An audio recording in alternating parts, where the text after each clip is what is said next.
जय श्री कृष्ण। ब्रह्मखंड अध्याय 5। ब्राह्य आदि कल्पों का परिचय।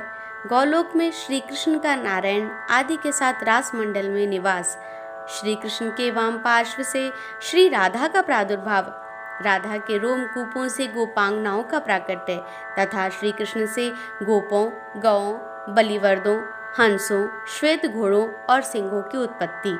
श्री कृष्ण द्वारा 5 रथों का निर्माण तथा पार्षदों का प्राकट्य। भैरव, ईशान और डाकिनी आदि की उत्पत्ति। महर्षि शौनक के पूछने पर सौती जी कहते हैं, हे ब्रह्मन, मैंने सबसे पहले ब्रह्म कल्प के चरित्र का वर्णन किया है। अब वराह कल्प और पाद्म कल्प, इन दोनों का वर्णन करूंगा, सुनिए। हे मुने, ब्राह्य, वराह और पाद्म ये 3 प्रकार के कल्प हैं जो क्रमशः प्रकट होते हैं, जैसे सत्ययुग, त्रेता, द्वापर और कलयुग। ये चारों युग क्रम से कहे गए हैं, वैसे ही वे कल्प भी हैं। 360 युगों का एक दिव्य युग माना गया है। 71 दिव्य युगों का एक मनवंतर होता है। 14 मनुओं के व्यतीत हो जाने पर ब्रह्मा जी का एक दिन होता है। ऐसे 360 दिनों के बीतने पर ब्रह्मा जी का एक वर्ष पूरा होता है। इस तरह के 108 वर्षों की विधाता की आयु बताई गई है। यह परमात्मा श्री कृष्ण का एक निमेष काल है। कालवेत्ता विद्वानों ने ब्रह्मा जी की आयु के बराबर कल्प का मान निश्चित किया है। छोटे छोटे कल्प बहुत से हैं जो संवर्त आदि के नाम से विख्यात हैं। महर्षि मार्कंडेय 7 कल्पों तक जीने वाले बताए गए हैं, परंतु वह कल्प ब्रह्मा जी के एक दिन के बराबर ही बताया गया है। तात्पर्य यह है कि मार्कंडेय मुनि की आयु ब्रह्मा जी के 7 दिन में ही पूरी हो जाती है, ऐसा निश्चय किया गया है। ब्राह्य, वाराह और पाद्म ये 3 महाकल्प कहे गए हैं। इनमें जिस प्रकार की सृष्टि होती है वह बताता हूँ, उसे ध्यान पूर्वक सुनिए। ब्राह्य कल्प में मधु कैटव के मेदे से मेदिनी की सृष्टि करके सृष्टा ने भगवान श्री कृष्ण की आज्ञा ले सृष्टि रचना की थी। फिर वाराह कल्प में जब पृथ्वी एकार्णव के जल में डूब गई थी, वाराह रूपधारी भगवान विष्णु के द्वारा अत्यंत प्रयत्न पूर्वक रसातल से उसका उद्धार करवाया और सृष्टि की रचना की। तत्पश्चात पाद्म कल में सृष्टिकर्ता ब्रह्मा ने विष्णु के नाभि कमल पर सृष्टि का निर्माण किया। ब्रह्मलोक पर्यंत जो त्रिलोकी है उसी की रचना की। ऊपर के जो नित्य 3 लोक हैं उनकी नहीं। सृष्टि निरूपण के प्रसंग में मैंने यह काल गणना बताई है और किंचन मात्र सृष्टि का निरूपण किया है। अब फिर आप और क्या सुनना चाहते हैं? शौनक जी ने पूछा, हे सूत नंदन, अब यह बताइए कि गोलोक में सर्वव्यापी महान परमात्मा गोलोकनाथ ने इन नारायण आदि की सृष्टि करके फिर क्या किया? इस विषय का विस्तार पूर्वक वर्णन करने की कृपा करें। सौती ने कहा, हे ब्रह्मन, इन सब की सृष्टि करके इन्हें साथ ले भगवान श्री कृष्ण अत्यंत कमनीय सुरमय रास मंडल में गए। रमणीय कल्प वृक्षों के मध्य भाग में मंडलाकार रास मंडल अत्यंत मनोहर दिखाई देता था। वह सुविस्तृत, सुंदर, समतल और चिकना था। चंदन, कस्तूरी, अगर और कुमकुम से उसको सजाया गया था। उस पर दही, लावा, सफेद धान और दूर्वा दल बिखेरे गए थे। रेशमी सूत में गुंथे हुए नूतन चंदन पल्लवों की बंधनवारों और केले के खंभों द्वारा वह चारों ओर से घिरा हुआ था। करोड़ों मंडप, जिनका निर्माण उत्तम रत्नों के सार भाग से हुआ था, उस भूमि की शोभा बढ़ाते थे। उनके भीतर रत्नमय प्रदीप जल रहे थे। वे पुष्प और सुगंध की धूप से वासित थे। उनके भीतर अत्यंत ललित प्रसाधन सामग्री रखी हुई थी। वहां जाकर जगदीश्वर श्री कृष्ण सबके साथ उन मंडपों में ठहरे। हे मुनि श्रेष्ठ, उस रास मंडल का दर्शन करके वे सब लोग आश्चर्य से चकित हो उठे। वहां श्री कृष्ण के वाम पार्श्व से एक कन्या प्रकट हुई, जिसने दौड़कर फूल ले आकर उन भगवान के चरणों में अर्घ्य प्रदान किया। उसके अंग अत्यंत कोमल थे। वह मनोहारिणी और सुंदरियों में भी सुंदरी थी। उसके सुंदर एवं अरुण ओष्ठ और अधर अपनी लालिमा से बंधु जीव पुष्प की शोभा को पराजित कर रहे थे। मनोहर दंत पंक्ति मोतियों की श्रेणी को तिरस्कृत करती थी। वह सुंदरी किशोरी बड़ी मनोहर थी। उसका सुंदर मुख शरद पूर्णिमा के कोटि चंद्रों की शोभा को छीन लेता था। सीमंत भाग बड़ा मनोहर था। नेत्र शरद काल के प्रफुल्ल कमलों के समान अत्यंत सुंदर दिखाई देते थे। मनोहर नासिका के सामने पक्षीराज गरुण की नुकीली चोंच हार मान चुकी थी।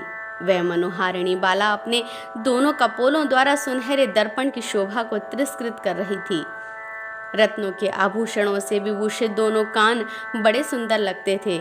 सुंदर कपोलों में चंदन, अगरू, कस्तूरी, कुमकुम और सिंदूर की बूंदों से पत्र रचना की गई थी, जिससे वह बड़ी मनोहर जान पड़ती थी। उसके संवारे हुए केश पाश मालती की माला से अलंकृत थे। वह सती साध्वी बाला अपने सिर पर सुंदर एवं सुगंधित बेड़ी धारण करती थी। उसके दोनों चरण स्थल कमलों की प्रभा को छीन लेते थे। उसकी मंद मंद गति हंस और खंजन के गर्व का गंजन करने वाली थी।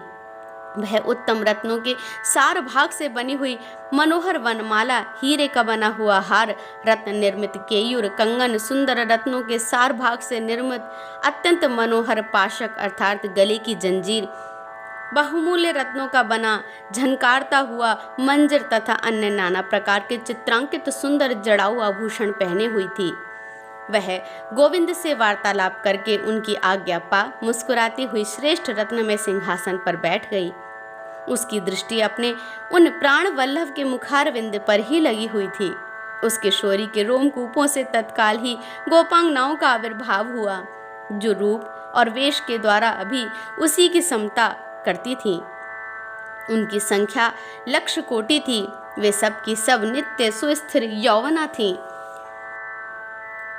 संख्या के जानकार विद्वानों ने गोलोक में गोपांगना गणों की उक्त संख्या ही निर्धारित की है। हे मुने, फिर तो श्री कृष्ण के रोमकूपों से भी उसी क्षण गोप गणों का आविर्भाव हुआ, जो रूप और वेश में भी उन्हीं के समान थे। संख्या वेत्ता महर्षियों का कथन है कि श्रुति में गोलोक के कमनीय मनोहर रूप वाले गोपों की संख्या 30 करोड़ बताई गई है। फिर तत्काल ही श्री कृष्ण के रोमकूपों से नित्य सुस्थिर यौवन वाली गौएं प्रकट हुईं, जिनके रूप रंग अनेक प्रकार के थे। बहुतेरे, बलिवर्द, सुरभि जाति की गौएं, नाना प्रकार के सुंदर सुंदर बछड़े और अत्यंत मनोहर श्याम वर्ण वाली बहुत सी कामधेनु गायें भी वहां तत्काल प्रकट हो गईं। उनमें से एक मनोहर बलिवर्द को, जो करोड़ों सिंहों के समान बलशाली था, श्री कृष्ण ने शिव को सवारी के लिए दे दिया। तत्पश्चात श्री कृष्ण के चरणों के नख छिद्रों से सहसा मनोहर हंस पंक्ति प्रकट हुई। उन हंसों में नर, मादा और बच्चे सभी मिले जुले थे। उनमें से एक राजहंस को, जो महान बल पराक्रम से संपन्न था, श्री कृष्ण ने तपस्वी ब्रह्मा को वाहन बनाने के लिए अर्पित कर दिया। तदंतर परमात्मा श्री कृष्ण के बाएं कान के छिद्र से सफेद रंग के घोड़ों का समुदाय प्रकट हुआ, जो बड़ा मनोहर जान पड़ता था। उनमें से एक श्वेत अश्व गोपांगना वल्लभ श्री कृष्ण ने देव सभा में विराजमान धर्म को सवारी के लिए प्रसन्नता पूर्वक दे दिया। फिर उन परम पुरुष के दाहिने कान के छिद्र से उस देव सभा के भीतर ही महान बलवान और पराक्रमी सिंहों की श्रेणी प्रकट हुई। श्री कृष्ण ने उनमें से एक सिंह, जो बहुमूल्य श्रेष्ठ हार से अलंकृत था, बड़े आदर के साथ माँ दुर्गा देवी को अर्पित कर दिया। उन्हें वही सिंह दिया गया जिसे वे लेना चाहती थी। इसके बाद योगेश्वर श्री कृष्ण ने योग बल से 5 रथों का निर्माण किया। वे सब शुद्ध एवं सर्वश्रेष्ठ रत्नों से बनाए गए थे। मन के समान वेग से चलने वाले और मनोहर थे। उनकी ऊंचाई 1,00,000 योजन की और विस्तार 100 योजन का था। उनमें लाख लाख पहिए लगे थे। उनका वेग वायु के समान था। उन रथों में 1-1 लाख क्रीड़ा भवन बने हुए थे। उनमें श्रृंगारोचित भोग वस्तुएं और असंख्य शैयाएं थीं। उन ग्रहों में लाखों रत्नमय दीप प्रकाश फैलते थे और लाखों घोड़े उस रथ की शोभा बढ़ाते थे। भांति भांति के विचित्र चित्र उनमें अंकित थे। सुंदर रत्नमय कलश उनकी उज्ज्वलता बढ़ा रहे थे। रत्नमय दर्पणों द्वारा आभूषणों से वे सभी रथ भरे हुए थे। श्वेत चवर उनकी शोभा बढ़ा रहे थे। अग्नि में तपाकर शुद्ध किए गए सुनहरे वस्त्र, विचित्र विचित्र मालाएं, श्रेष्ठ मणि, मोती, माणिक्य तथा हीरों के हारों से वे सभी रथ अलंकृत थे। कुछ कुछ लाल रंग के असंख्य सुंदर कृत्रिम कमल जो श्रेष्ठ रत्नों के सार भाग से निर्मित हुए थे, उन रथों को सुशोभित कर रहे थे। हे द्विज श्रेष्ठ, भगवान श्री कृष्ण ने उनमें से एक रथ तो नारायण को दे दिया और एक राधिका को देकर शेष सभी रथ अपने लिए रख लिए। तत्पश्चात श्री कृष्ण के गुह्य देश से पिंगल वर्ण वाले पार्षदों के साथ एक पिंगल पुरुष प्रकट हुआ। गुह्य देश से आविर्भूत होने के कारण वे सब गुह्य कहलाए और वह पुरुष उन गुह्यकों का स्वामी कुबेर कहलाया, जो धनाध्यक्ष के पद पर प्रतिष्ठित हैं। कुबेर के वाम पार्श्व से एक कन्या प्रकट हुई जो कुबेर की पत्नी हुई। वह देवी समस्त सुंदरियों में मनोरमा थी, अतः उसी नाम से प्रसिद्ध हुई। फिर भगवान के गुह्य देश से भूत, प्रेत, पिशाच, कूष्मांड, ब्रह्म राक्षस और विकृत अंग वाले वेताल प्रकट हुए। हे मुने, तदंतर श्री कृष्ण के मुख से कुछ पार्षदों का प्राकट्य हुआ, जिनके 4 भुजाएं थीं और वे सब के सब श्याम वर्ण थे और हाथों में शंख, चक्र, गदा एवं पद्म धारण करते थे। उनके गले में वनमाला लटक रही थी। उन सब ने पीतांबर पहन रखे थे। उनके मस्तक पर किरीट, कानों में कुंडल और अन्य अन्य अंगों में रत्नमय आभूषण शोभा दे रहे थे। श्री कृष्ण ने वे 4 भुजाधारी पार्षद नारायण को दे दिए।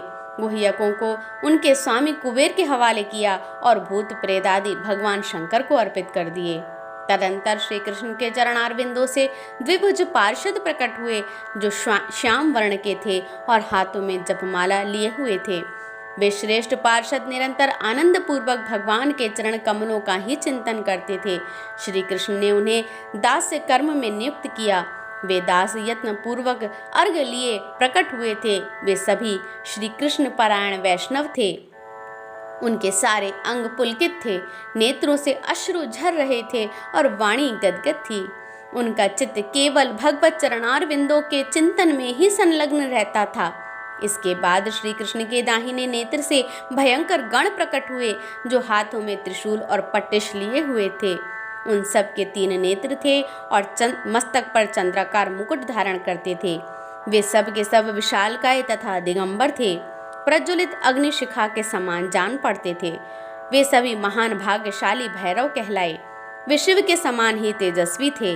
रुरु भैरव, संहार भैरव, काल भैरव, असित भैरव, क्रोध भैरव, भीषण भैरव, महाभैरव और खड़वांग भैरव, ये 8 भैरव माने गए हैं।